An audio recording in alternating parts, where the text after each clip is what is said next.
Alright, Commerce does work because I can break it down into these simple words. Create, organize, network, apply, research, travel plans, innovate, setup, and sales and taxes. These are topics we are going to cover one by one.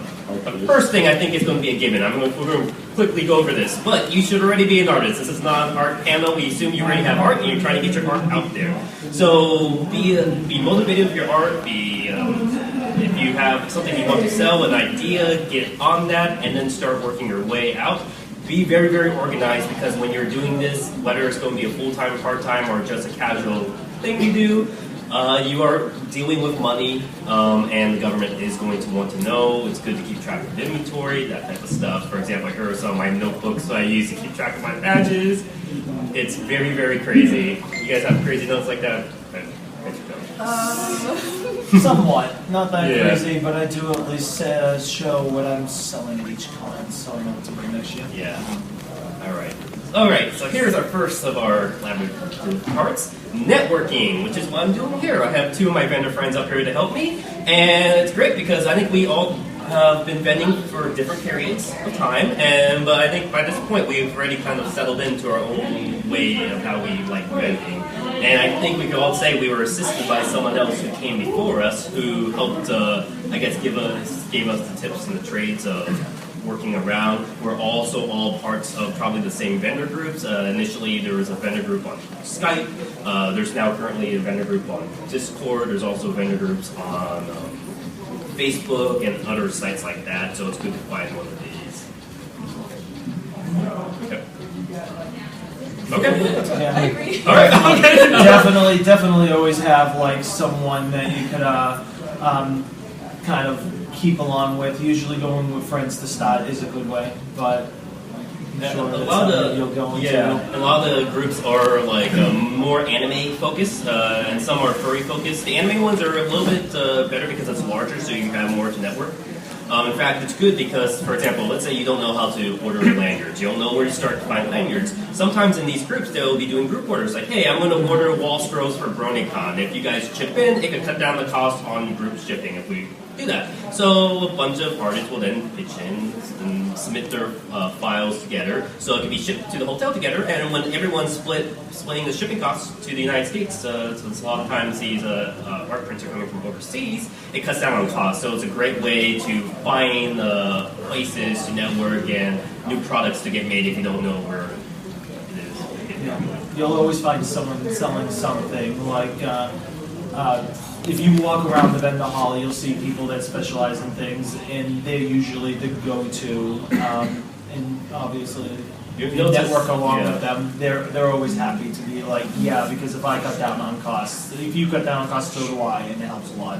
In fact, you'll notice most of the vendors in the vendor hall, all the wall scrolls and dockies look exactly the same dimensions and material because a lot of them do network with each other and share the same docky makers and wall scroll makers, again, cutting down on costs. It's kind of funny to see when something new approaches, you can tell because maybe enamel pins are suddenly popular and then you'll see them spread through the vendor hall like a plague. All right. So here's something I remember I vented with you a bit when after San Japan, she invited me over her house, very, very nice, and we were chatting about applying for cons because we were both living in Texas around that time, and there's a lot of nice cons in Texas. In Japan, Furry Fiesta, Nightmare Nights is already over though, A-Con. But we were kind of talking about how the application system has been weird. In fact, a year ago, if I did this panel, I would have said, hey, I think I've broken the con game, I've broken the code, because for the last 2 years, every single con I applied for, I got in. The last 2 years, I've been doing about 20 cons a year. That's almost 2 cons a month, and every single con I applied for, got in right away.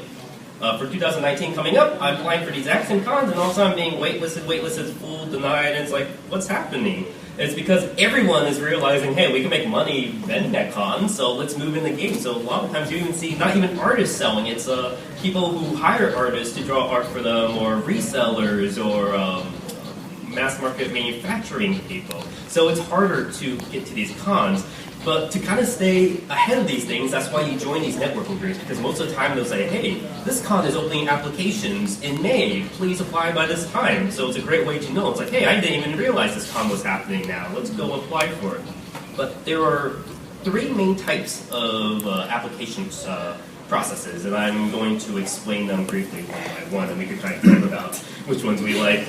So the first one is the first come first serve system. So back when in the 60s when Comic Cons were a thing, actually it was a jury system. So most of the Comic Cons wanted professional comic book artists in their artist alleys because they were like having extra guests of honors to the con. You want to go to the con to see your favorite comic book artist. So they would normally ask you to submit a portfolio or resume so they could look it over and see if you're well vetted for that con. Of course, now that thousands and thousands of people are applying for like 300 spots and you only have a few volunteers, it's impossible to look through them. So most cons in the 90s shifted to what's called the first come first serve. Now this is very, very popular with anime cons. First come first serve assumes that only the most dedicated artists will want to be at the con and put their application in first. Well, that might work back in the 90s when the internet was slow and mailing was took a little bit longer, but now that everyone could apply for the applications on their phone, the second it opens, you have 3,000 people applying for like 20 table spots, that's going to crash.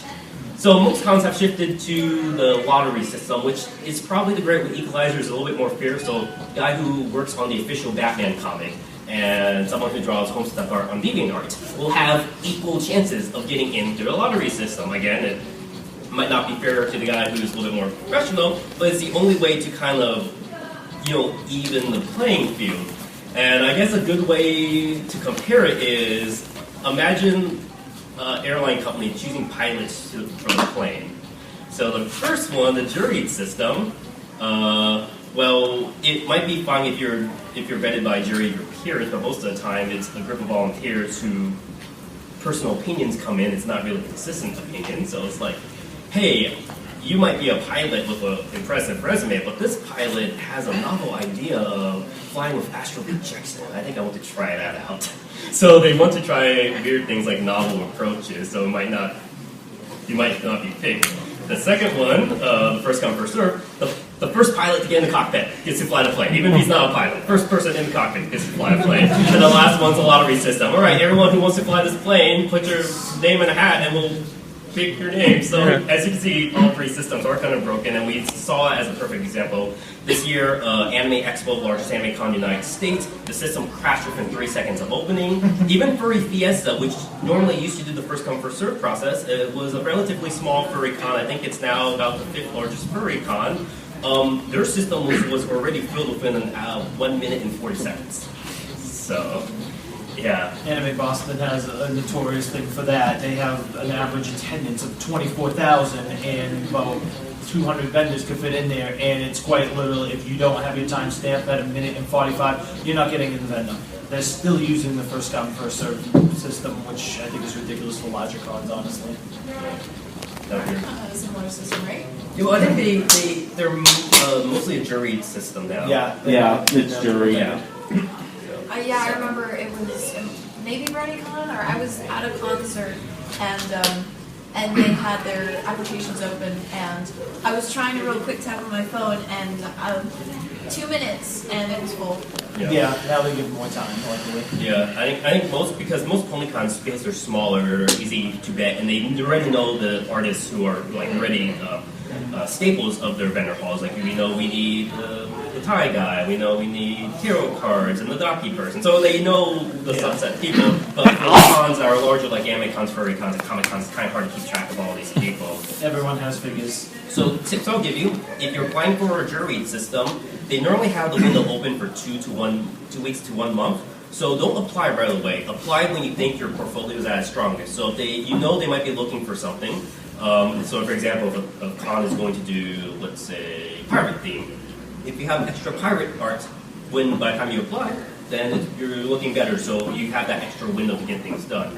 For first come, first serve, I recommend if they have, sometimes they have practice run forms, so you know what to fill in. Get all that information ready to go on another Google document or a word processor document. So when it opens, have an atomic clock running, so you know the moment it opens, you can quickly copy and paste everything over.